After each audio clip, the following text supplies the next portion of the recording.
আসসালামু আলাইকুম ভিউয়ার্স। প্রথমে জানিয়ে দেব আজকের প্রধান শিরোনামগুলো।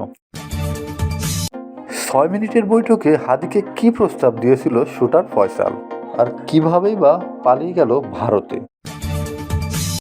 সুপরিকল্পিতভাবেই সরকারের ভিতরের একটি অংশ ডেইলি স্টার ও প্রথম আলোর উপরে হামলা ঘটিয়েছে।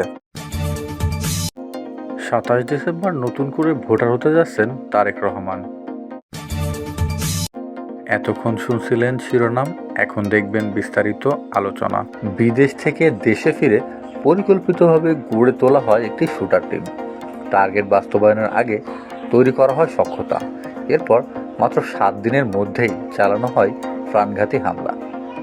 গুলি করে হত্যার 12 ঘন্টার মধ্যেই দেশ ছাড়ে মূল অভিযুক্ত ফয়সাল। পরিকল্পনা অনুযায়ী গায়েব করা হয় গুরুত্বপূর্ণ আলামত। ইনকিলাব মঞ্চের মুখপাত্র ও ঢাকা 8 আসনের সম্ভাব্য প্রার্থী ওসমান হাদিকে হত্যার নৈপথ্যে এমনই সুপরিকল্পিত মিশনের তথ্য উঠে এসেছে গোয়েন্দা তদন্তে। ওসমান হাদি এবং শুটার ফয়সালের পরিচয় ও সক্ষতার সূত্রপাত ঘটে ইনকিলাব মঞ্চের কালচারাল সেন্টারেই। সময় টেলিভিশনের হাতে আসা শতাধিক সিসিটিভি ফুটেজ বিশ্লেষণ ও গোয়েন্দা তথ্য পর্যালোচনা উঠে এসেছে হাদিকে গুলি করার আগে শুটাররা কোথায় কোথায় অনুসরণ করেছে, কিভাবে ধাপে ধাপে পরিকল্পনা বাস্তবায়ন করেছে।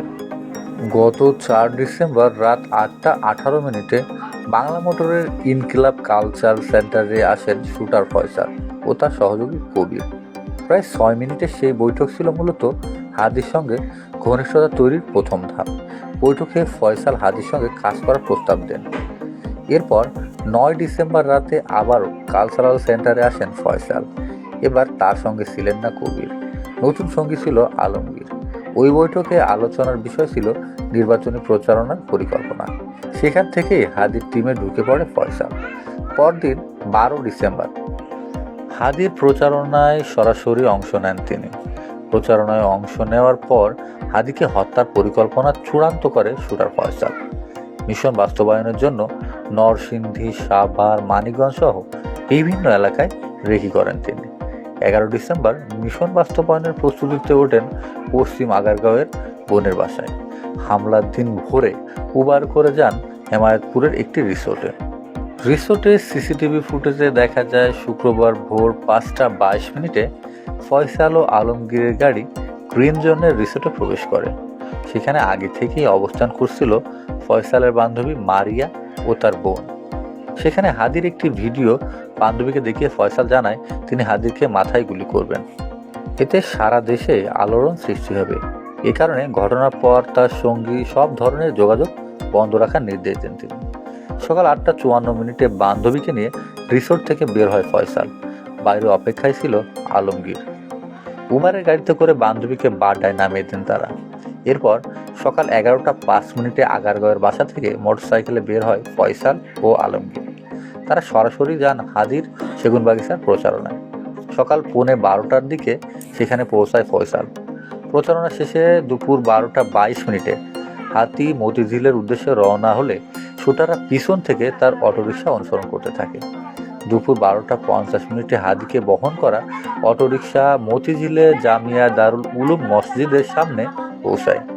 আলমগীর মোটরস পার্ক তুললে দুজন নেমে আবার প্রচারণায় যুক্ত হয়। মতিঝিলের দারুল উলুম মসজিদে জুম্মার নামাজ পড়ে হাদি। নামাজ শেষে সেখানে প্রচারণা করার কথা ছিল, আর সেই প্রচারণায় যুক্ত হয়েছিল শুটার দলের দুজন। নামাজ শেষে দুপুর 2টা 16 মিনিটে হাদি সেখান থেকে রওনা হলে শুটাররাও পিছু নেয়। উল্টো পথে মতিঝিল শাপলা চত্বর হয়ে দৈনিক বাংলার মোড়ের ডান দিকে ঘুরে পল্টন বক্স কালভার্ট সড়কে ঢুকে পড়ে তারা।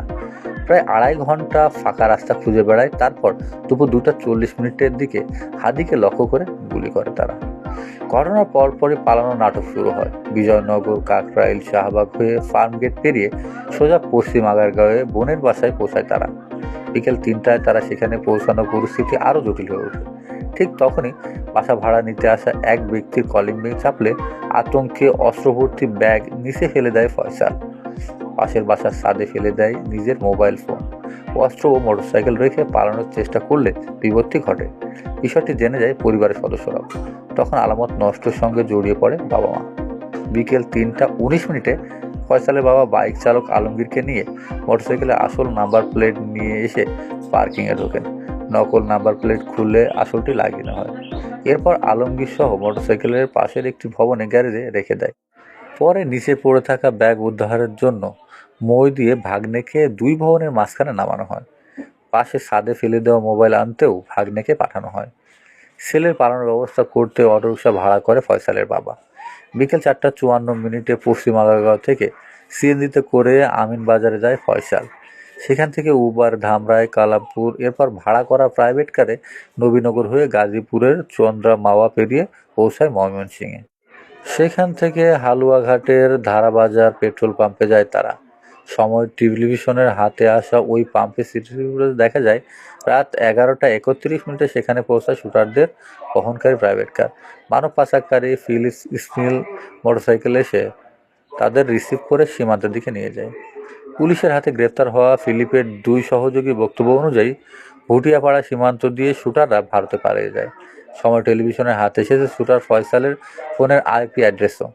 সেখানে দেখা যায় বুধবার তারা লোকেশন ছিল ভারতের মহারাষ্ট্রের এবং সে রিলায়েন্স সিম ব্যবহার করছিল।